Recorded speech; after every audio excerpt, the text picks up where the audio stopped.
Donald Trump yesterday signed the so-called Laken Riley Act, which required the detention of illegal aliens accused of theft and violent crimes.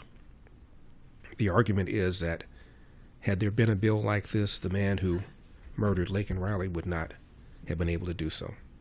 Riley was a student at Augusta University College of Nursing when she went out for a run in February of last year, where she encountered Jose Antonio Ibarra, who killed her during a struggle. He was found guilty of murder and a number of other crimes by a judge, sentenced to life without parole.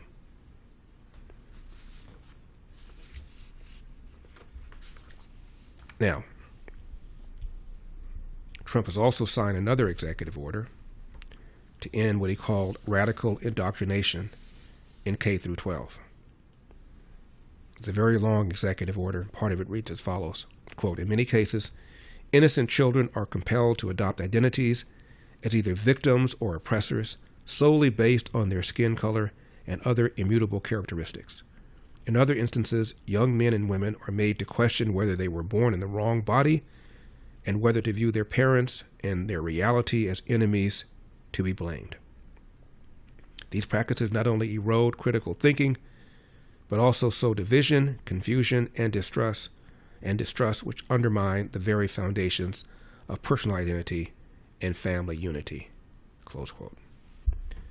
The president also signed an executive order to prioritize funding for school choice programs, something that Biden opposed, Obama opposed, but polls show that parents living in urban America, black and brown, substantially support.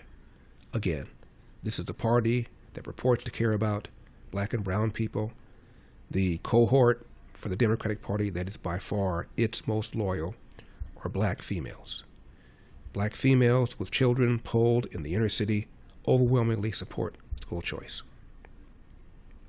What's more important than making sure your kid gets a quality education, particularly when 85% of black 8th graders, 13-year-old kids can neither read nor do math at grade level, yet many of the same black females living in the inner city who want their kid to be able to have a choice in the school he or she attends will nevertheless pull that lever for the Democratic Party. Somebody needs to explain to me how that is.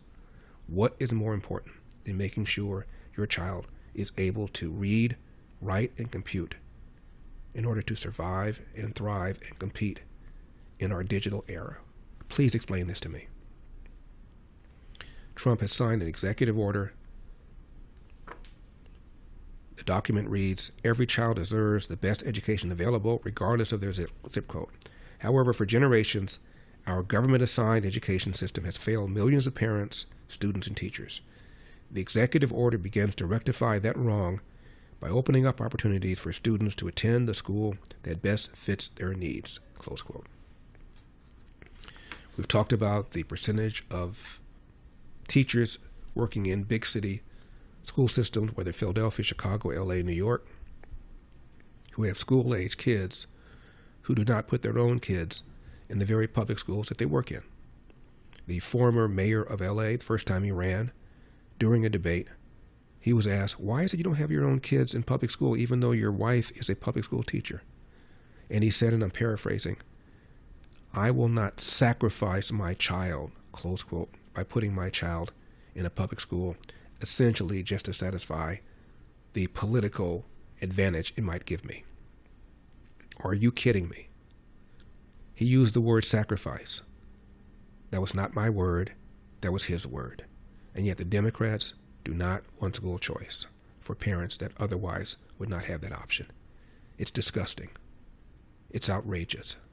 It's offensive. Thanks for watching these clips from The Larry Elder Show. If you enjoyed this content, be sure to subscribe to my channel and hit the bell icon so you never miss a moment. More thought-provoking discussions are just a click away, so stay tuned, and we'll see you in the next one.